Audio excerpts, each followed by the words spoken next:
Maman, j'ai été.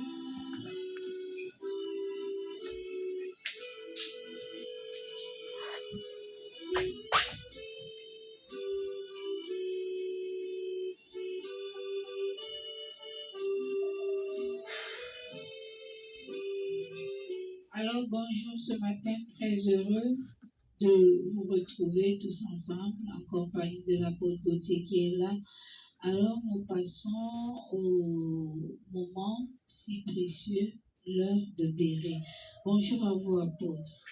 Bonjour Maman Gertrude, bonjour à tous les fidèles auditeurs de Radio Bonne Nouvelle.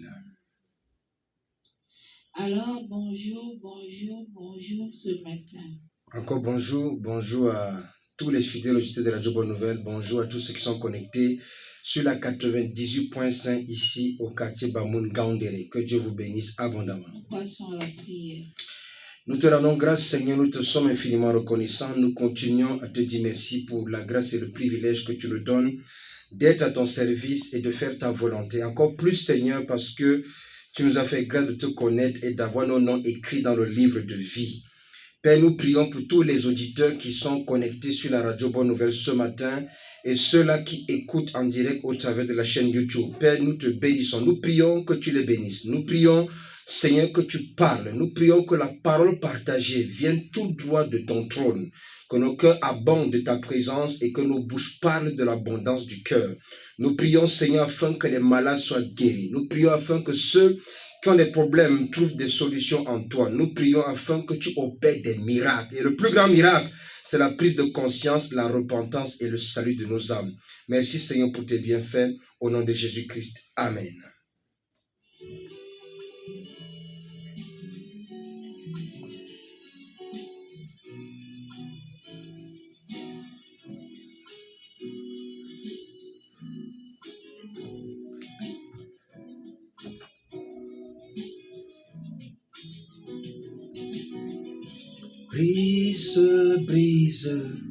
Brise la force du moi qui combat mon âme et m'empêche de briller en moi.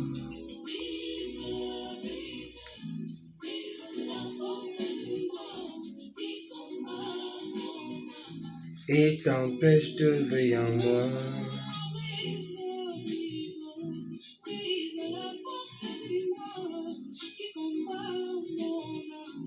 Et t'empêche de briller en moi.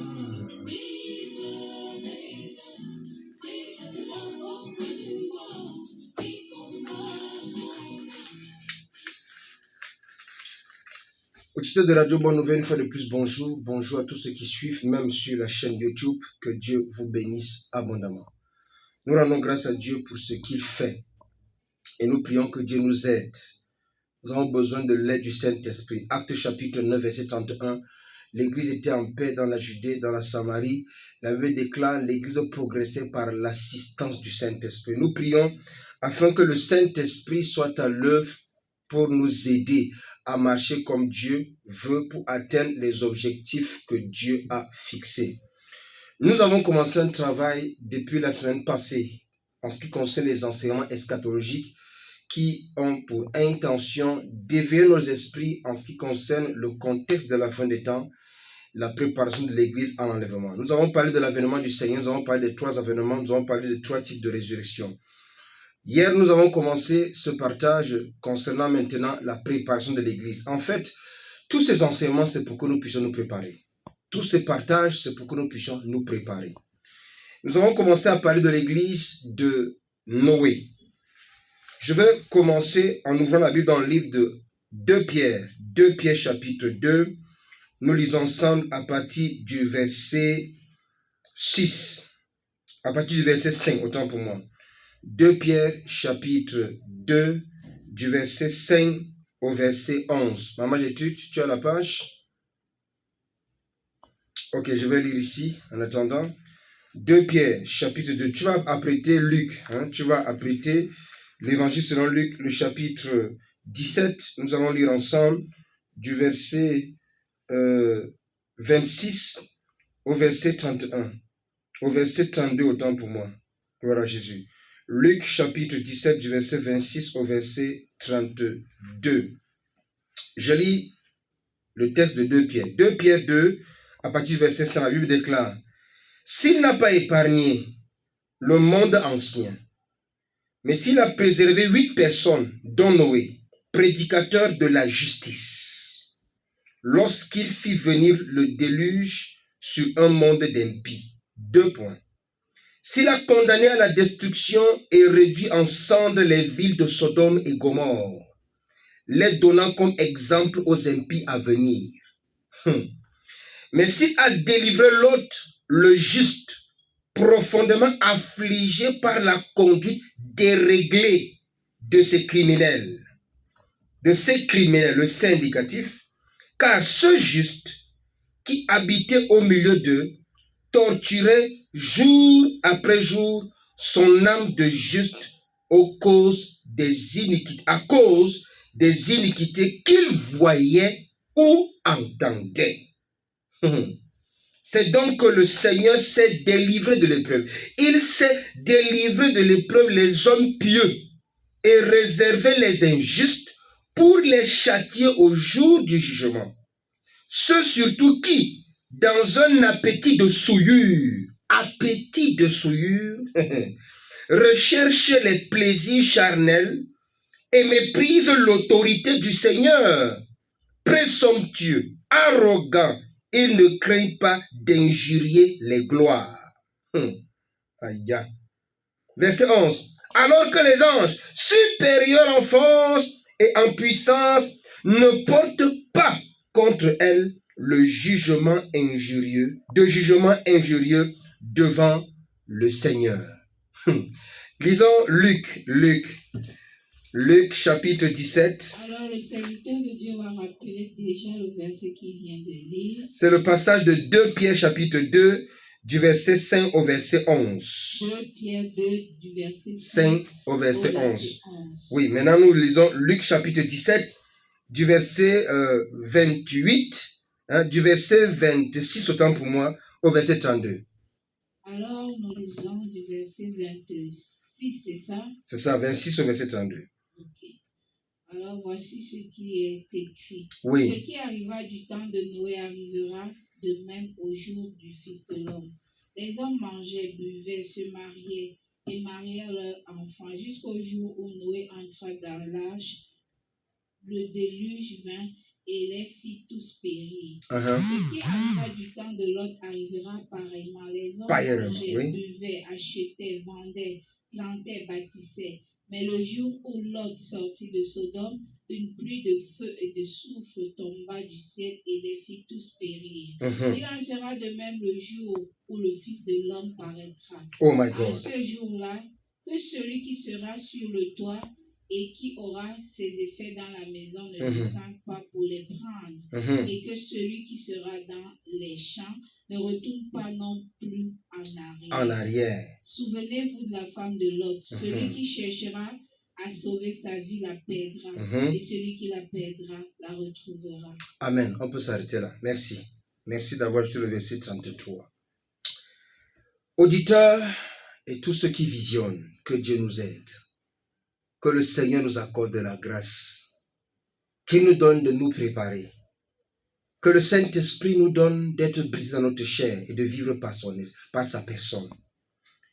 Nous avons commencé hier avec l'exemple de Noé et nous allons continuer cet exemple aujourd'hui avant de prendre le cas de Lot. Vous voyez, la Bible utilise le langage en disant il en sera de même comme au jour de Noé. Une deuxième fois, il dit encore, il en sera de même comme au jour de Lot. Ça se passera comme ça s'est passé au temps de Lot. J'ai appelé ça l'église de Noé et l'église de Lot. La première remarque que vous allez faire, c'est que ceux qui ont été sauvés du déluge étaient très très peu par rapport à la grande population mondiale. 8 personnes. Est-ce que c'est une indication pour dire que ceux qui seront sauvés aussi à la fin de notre temps, notre ère, seront aussi très peu? Je ne peux pas tirer la conclusion. Mais ce qui est sûr quand même, ceux qui seront sauvés, nous sommes plus de 8. Mais si on fait des statistiques mathématiques en comparaison à la population mondiale, aujourd'hui on parle de plus de 7 milliards d'habitants sur la Terre. Et je précise que les 7 milliards d'habitants sur la Terre, c'est les chiffres qu'on donne au fur et à mesure que le temps passe. Or, au fur et à mesure que le temps passe, il y a des personnes qui meurent pendant que d'autres naissent. Voilà le tremblement de terre qu'il y a eu ici en Afrique. Il y a eu beaucoup de morts. Il y a des déluges, alors je ne vous pas, il y a des déluges aux États-Unis. Il y a des catastrophes qui se passent partout dans le monde entier. Même ici, au Cameroun, l'année passée, je crois en début de l'année, il y a eu, avec les premières pluies, il y a eu inondation au niveau de l'extrême nord. Et il y a eu des morts, il y a eu des catastrophes, il y a eu des destructions. Beaucoup de choses qui sont les signes que Jésus a donnés, qui annoncent qu'il est sur le point de venir, sont en train de se manifester. Et ça fait des années, avant que nous ne naissions même, ces signes se manifestaient déjà. Beaucoup meurent. Alors, sur le plan statistique, est-ce que 8 sur le nombre de la population mondiale de l'époque de Noé représente le pourcentage des gens qui seront sauvés? Ce n'est pas une conclusion définitive que nous devons tirer. Parce que la Bible dit, Dieu seul connaît qui sont ses enfants. Alors, si nous prenons le cas de l'église de ce que j'ai appelé, c'est moi qui appelle ça comme ça, l'église de Lot. L'église de Lot, Abraham qui est son père spirituel, avait la foi qu'au moins, il y a 50 personnes. S'il n'y a pas 50, il y a 40. S'il n'y a pas 40, il y a 30. S'il n'y a pas 30, il y a 20. S'il n'y a pas 20, il y a quand même 10, quand même. Je n'ai pas été un prophète qui a mal fait son travail. J'essaie un peu de paraphraser l'histoire à notre contexte d'aujourd'hui. Quand vous voyez ma manière de parler. Donc, je me dis, Abraham se dit, moi, en tant que ce père spirituel, j'ai fait le travail que Dieu m'a donné. Il m'a donné un fils qu'on appelle Lot. J'ai fait ce que je pouvais faire. Bon, il y a eu des problèmes. Bon, moi et mon fils, chacun a pris sa direction, mais je l'ai communiqué des valeurs. Et Lot est arrivé à Sodome et Gomorrhe. La bonne nouvelle, c'est que malgré qu'il est arrivé à Sodome et Gomorrhe, Lot a quand même gardé les valeurs de ce qu'Abraham lui a appris. C'est pour cela que la Bible l'appelle l'homme juste. Dieu appelle Lot un homme juste. Franchement. Parce qu'Abraham a insisté que si tu trouves des justes, est-ce que tu vas détruire Sodome et Gomorrhe? Dieu dit, bon, si je trouve 50 comme tu as dit, je ne détruis pas. Donc, dans tout Sodome et Gomorrhe, donc il n'y a que 50 justes qu'on peut trouver. Après, il n'y a que 40. Après, il n'y a que 30. J'imagine, excusez-moi, j'essaie de comprendre ce qui se passait dans l'état d'esprit d'Abraham. Je crois qu'Abraham était un homme habité par l'Esprit de Dieu. Et si Abraham a commencé par 50, sûrement Abraham s'est dit que non. Tel que je vois les gens de Sodome et Gomorrhe vivre là, avec le discernement spirituel que j'ai, je ne suis pas sûr qu'on va trouver 50 justes. Il a commencé par 50. Il est allé jusqu'à s'arrêter à 10 justes. Regardez bien aimé le nombre de sauvés que Abraham peut imaginer son temps de Sodome et Gomorrhe. Et qu'à cause de ces 10 personnes que Dieu reconnaît comme des justes, il épargne tout Sodome et Gomorrhe et les villes qui sont aux alentours.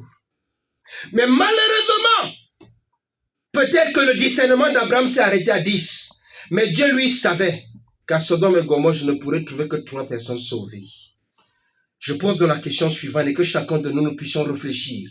Est-ce que cette histoire peut ressembler à la nôtre aujourd'hui? Voyant le niveau de séduction qu'il y a dans le monde, sommes-nous sûrs de trouver un pourcentage de 3 sur le nombre des personnes qu'il y a au Cameroun? Sommes-nous sûrs de trouver un pourcentage de 3 sur le nombre de personnes qu'il y a en Afrique? Sommes-nous sûrs de trouver un pourcentage de 3 sur le nombre de la population mondiale? Quel est le pourcentage des sauvés? Oui, il est vrai qu'après avoir écouté le témoignage de plusieurs personnes qui ont vécu l'expérience de l'enlèvement, on s'est rendu compte que le nombre de sauvés est très peu par rapport à la population mondiale. Même Jésus l'a dit, large est la porte qui mène à la perdition. Parce que beaucoup ont emprunté ce chemin. Mais étroite et resserrée, petite est la porte qui mène au paradis, qui mène au salut. Ce n'est que les violents qui peuvent y entrer. Ce n'est que ceux qui se font violence. La question est la suivante. Combien de chrétiens, combien de personnes aujourd'hui font violence de marcher comme Dieu voudrait que nous marchions? Quel est le pourcentage des sauvés? C'est Dieu qui connaît combien de personnes finalement seront sauvées. Mais en attendant, la grâce de Dieu est disponible pour que tout le monde soit sauvé. La Bible dit, Dieu a tant aimé le monde. Il n'a pas restreint cela aux Juifs, comme certaines personnes interprètent aussi les Écritures mal. Il n'a pas restreint seulement cela à la descendance d'Abraham. Aujourd'hui, nous tous, nous avons cette possibilité d'être sauvés. Noé et ses 2 filles ont été sauvés, n'est-ce pas, de la pluie de feu et de soufre qui est descendue du ciel pour détruire Sodome et Gomorrhe. Entrons un peu en profondeur, regardons ce qui s'est passé au temps de Noé d'abord. Au temps de Noé, au temps pour moi, j'ai confondu avec l'autre. La Bible dit, dont Noé, prédicateur de la justice, ça veut dire que Noé, en son temps, est sûrement allé de lieu en lieu, de ville en ville, prêcher la justice, enseigner aux gens à être justes. La Bible dit dans le livre de Daniel que ceux qui auront enseigné la justice brilleront comme la splendeur du ciel et à perpétuité. Ceux qui auront enseigné cette justice à la multitude. Je me pose une question. Quelle sera la gloire ou le niveau de gloire? Connaîtras-tu même cette gloire à ce moment-là? Mais voici quelqu'un comme Noé, pour avoir enseigné la justice à la multitude en son temps, il brillera de gloire à perpétuité. Je te pose la question, toi qui m'écoutes aujourd'hui, qu'est-ce que tu enseignes aujourd'hui pour préparer l'église de Jésus-Christ? Quel genre d'instrument es-tu pour préparer l'église de Jésus-Christ? Est-ce que tu es un instrument d'étouffement pour conduire le peuple à la séduction et à la destruction, ou bien tu es un instrument pour conduire le peuple dans la justice de Christ? Nous parlons de la préparation de l'église. Et ce matin, Dieu me met à cœur de commencer par les pasteurs, de commencer par les apôtres, les prophètes, les évangélistes, les pasteurs et les docteurs et tous les ouvriers et ouvrières du Seigneur. Tous ceux qui sont des prédicateurs, des enseignants de la parole de Dieu, tous ceux qui disent être appelés par Dieu pour un ministère bien précis. Quel est ton message? Est-ce que le message que tu donnes prépare l'église à l'enlèvement? Est-ce que l'enseignement que tu donnes prépare l'église à l'enlèvement? Lorsque tu rends ministère dans ton environnement, dans ton milieu, dans ton champ de prière, combien de personnes prennent conscience et se repentent et changent effectivement? Nous donnons aujourd'hui beaucoup de messages pour consoler, pour cajoler, pour caresser, pour temporiser, pour refroidir, pour soi-disant entretenir. Mais lorsqu'on regarde au fond le message de ceux qui prêchent aujourd'hui, on se demande s'il y aura même des élus. Noé est un prédicateur de la justice, bien sûr, de la justice de Dieu. Bien que nous sommes rendus justes par la personne de Jésus, après avoir prêché Christ et que les gens, entre guillemets, disent avoir accepté Jésus, c'est encore vous les prédicateurs qui donnez encore des messages de séduction qui amènent les cœurs des hommes à s'attacher aux choses de la terre. Homme de Dieu, femme de Dieu, c'est avec beaucoup d'amour que je parle ce matin de la part du Seigneur. L'apôtre Paul dit que j'ai très durement mon corps, de peur qu'après avoir parlé aux autres, prêché aux autres, travaillé pour les autres, que moi-même je ne sois pas sauvé. Homme de Dieu, la Bible montre dans le livre de Joël, dans le livre d'Osée, la Bible montre dans le livre d'Ésaïe, dans le livre des prophètes, que lorsque Dieu punira, il punira et le faux prophète et le peuple qui a écouté le faux prophète.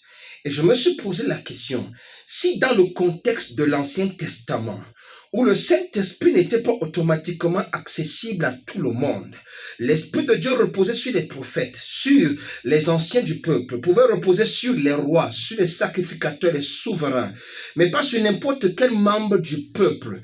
S'il était si sévère avec eux à cette époque et Dieu veut punir et le faux prophète et le peuple qui suit le faux prophète, comment sera la punition de ceux de notre génération où l'Esprit de Dieu est à la portée de tout le monde? La Bible dit, je répandrai de mon esprit sur toute chair. Ça veut dire que nous tous, hommes de Dieu ou pas, apôtres ou pas, prophètes ou pas, prêtres ou pas, sacrificateurs ou pas, docteurs ou pas, évangélistes ou pas, pasteurs ou pas, anciens diacres de l'église ou pas, nous tous, nous avons cette possibilité par la grâce du Seigneur d'avoir en nous l'Esprit de Dieu et de discerner ce qui vient de Dieu et ce qui ne vient pas de Christ.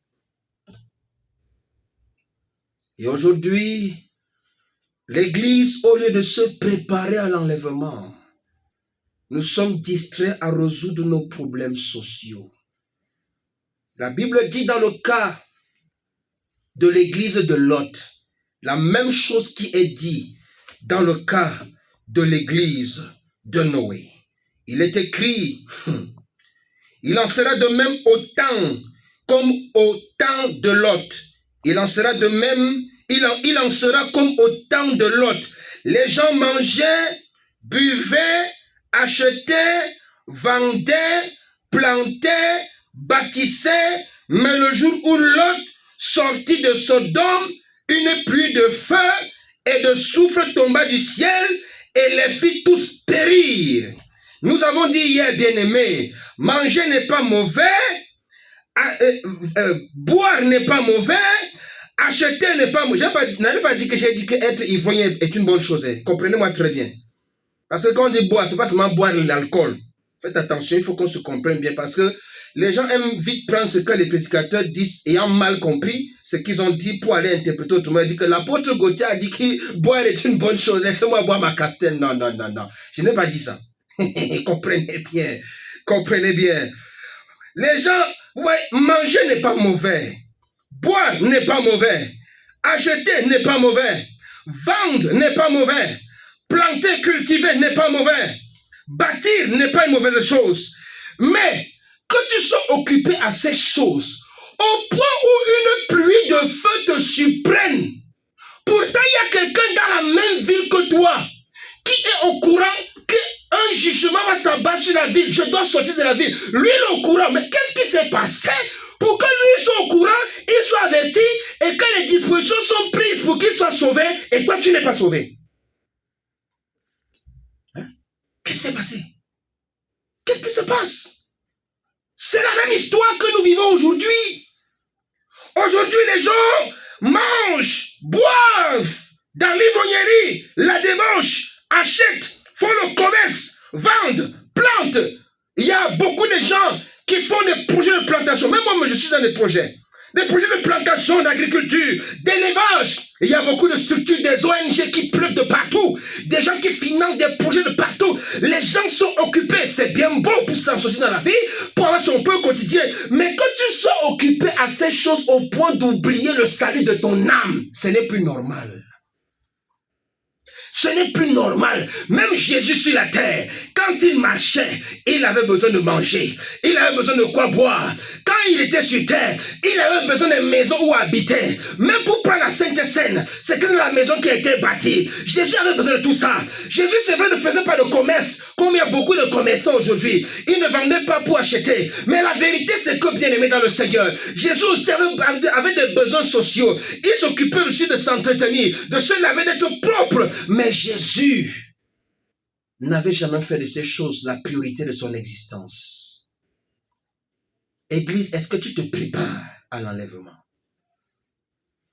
Toi qui écoutes ce matin, dans ton assemblée, est-ce que le message que ton pasteur donne, toi-même quand tu t'assois comme ça, vraiment, pour ceux qui iront au réunion de la semaine, au cours de cette semaine, dans leur assemblée, pour ceux qui seront dimanche au culte, je vous en supplie, pour le salut et le bien de vos âmes, asseyez-vous un instant, cette fois-ci, vraiment, si vous n'avez jamais été concentré quand ton pasteur prêche, pardon, que tu n'as jamais été concentré, concentre-toi et écoute bien le message. Discerne le message. Je te dis la vérité. Discerne pour vérifier, voir, est-ce que ce que j'écoute même là, vérité là, est-ce que ça prépare mon âme au salut? Est-ce que ça bénit mon âme? Est-ce que ça sanctifie mon âme? Mais la plupart du temps, lorsque nous écoutons des messages, et on dit soit non, j'ai été béni par ce message, parce que le message a parlé de choses que tu aimes, des choses charnelles que tu aimes. Écoutez ce qu'il dit dans le livre de 1 Pierre, de 2 Pierre, écoutez.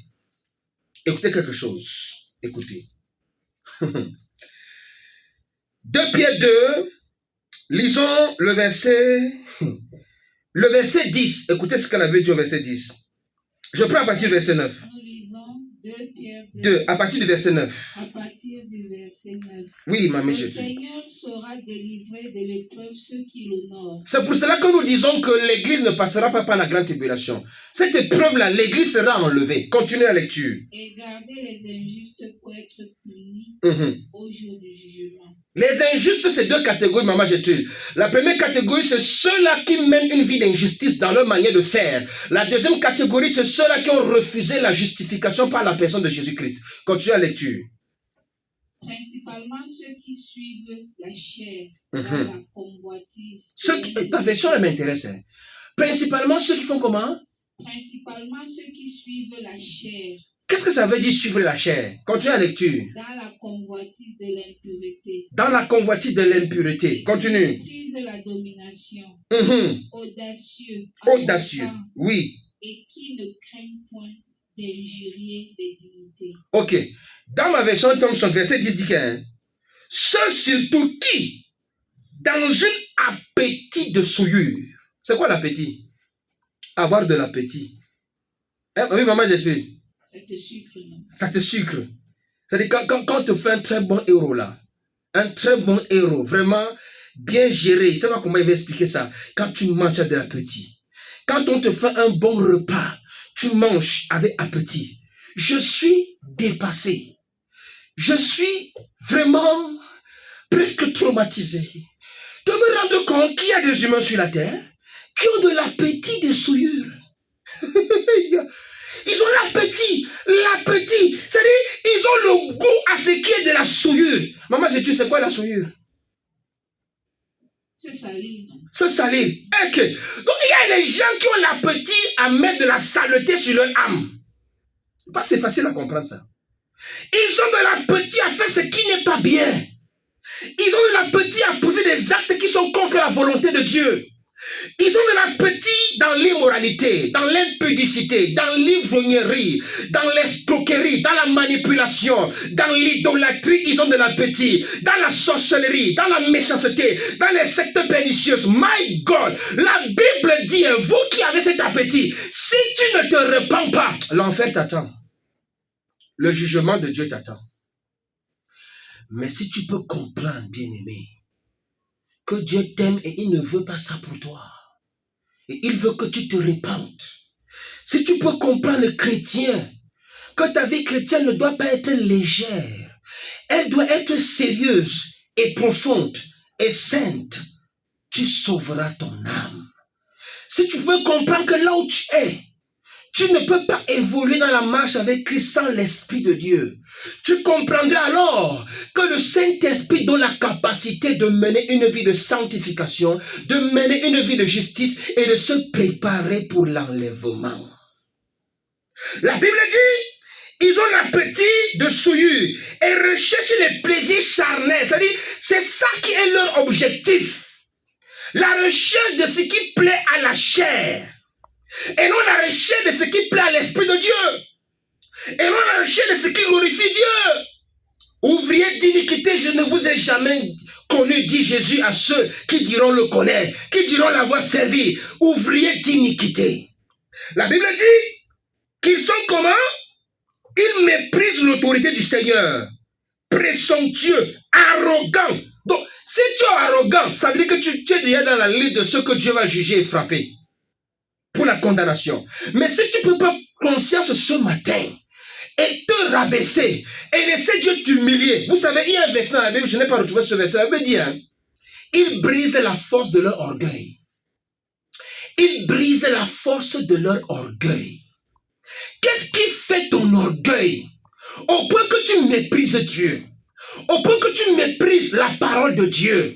Je prie pour toi que ce qui fait la force de cet orgueil soit brisé. Je suis désolé. Hein? Il y en a que c'est parce qu'ils ont beaucoup d'argent qu'ils sont devenus orgueilleux à l'égard de Dieu et méprisent Dieu, méprisent les choses de Dieu, méprisent la parole de Dieu et disent, je n'ai pas besoin de ces choses-là. Moi, j'ai déjà tout ce que je veux. Alors, tu n'as rien compris. Parce que si tu as toutes les choses de la terre et que tu n'es pas une personne justifiée par la personne de Jésus, alors tu n'as rien. Regardez ce que la Bible dit à l'église, à la 7e église mentionnée dans l'Apocalypse. Nous sommes dans Apocalypse chapitre 3.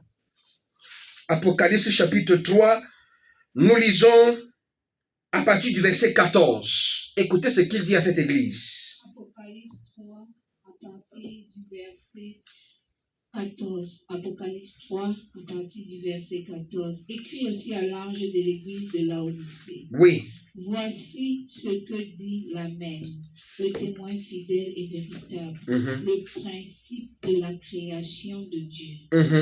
Je connais tes œuvres. Oui. Je sais que tu n'es ni froid ni Oui. bruyant. Oh, si tu étais froid ou bruyant. Ainsi, parce que tu es tiède ni froid, Je vais te vomir. je te vomirai de ma bouche. Car tu dis, je suis riche. Suivez ici. Continue, répète. Car tu dis, je suis riche. Tu dis, je suis riche. Je me suis enrichi et je n'ai besoin de rien. Yo. Et tu ne connais pas que tu es malheureux. Tu ne connais pas que tu es malheureux. Et miséricorde, et misérable. Et misérable. Pauvre. Et aveugle. Et nu. Je te conseille d'acheter de moi de l'or et du Attends d'abord. Tu vas continuer à partir du verset 18. Tu vas recommencer au verset 17.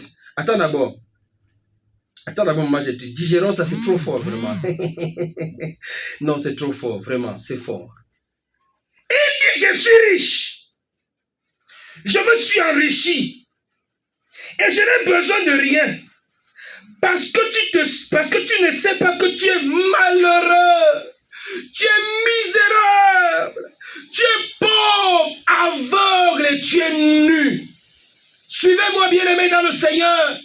Et toi qui n'es pas encore dans le Seigneur Jésus-Christ, je prie pour toi afin que tu comprennes et que tu prennes conscience. Si tu n'as pas Jésus, tu es un malheureux, tu es un pauvre, tu es un aveugle et tu es nu sans caleçon aux yeux de Dieu. Tu es zéro, tu n'as rien. Écoutez, même si on te donne la présidence du Cameroun, même si on te donne la gouvernance de tout le continent africain, même si on te nomme le ministre mondial chargé des affaires financières du monde entier, tu es un pauvre, tu es un misérable, tu es aveugle et tu es nu, tu n'es rien, tu ne vaux rien. Écoutez, va dans une morgue, tu comprendras qui tu es. J'ai dit quelque chose, maman, j'étude. Est-ce que j'ai dit quelque chose? J'ai dit quoi? Va à la morgue, tu comprendras. Va dans une morgue. À la morgue, mon gars, ma soeur, mon frère, auditeur camerounais, étranger. À la morgue, dans la même morgue, les riches sont couchés. Dans la même morgue, les pauvres sont couchés. Dans la même morgue, les moins intelligents sont couchés. Dans la même morgue, les plus intelligents sont couchés. Écoute-moi, la mort a réduit les humains à une seule chose, à rien. Oh my God. My God. Ça ne vaut pas la peine de se sentir grand sur la terre. Ça ne vaut pas la peine de se sentir supérieur aux autres et de dire je n'ai pas besoin de votre Jésus. Je suis déjà riche. Tu es zéro. Tu n'es rien. Tu es un gouverneur. Tu es un préfet. Tu es un ministre. Tu es un président. Tu es un roi. Tu es un... Je ne sais pas quel est ton titre et ta position sociale. Si Jésus n'est pas dans ta vie, la parole de Dieu, ce n'est pas moi qui dis. La parole de Dieu dit que tu es un pauvre, tu es malheureux, tu es aveugle, tu es misérable, tu es nu. Maman, tu l'écoutes, hein? Le jour que Steve Jobs est mort, c'est pas lui qui a lavé son cadavre. Bien sûr. J'ai dit vrai ou j'ai menti? Vérité. J'ai pas besoin d'être prophète pour discerner que c'est pas Steve Jobs qui a lavé son cadavre. Hein?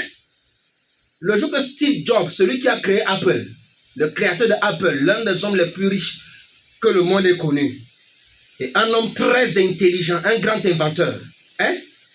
Quand il est mort là, ce n'est pas lui qui a décidé de quelle veste il va porter.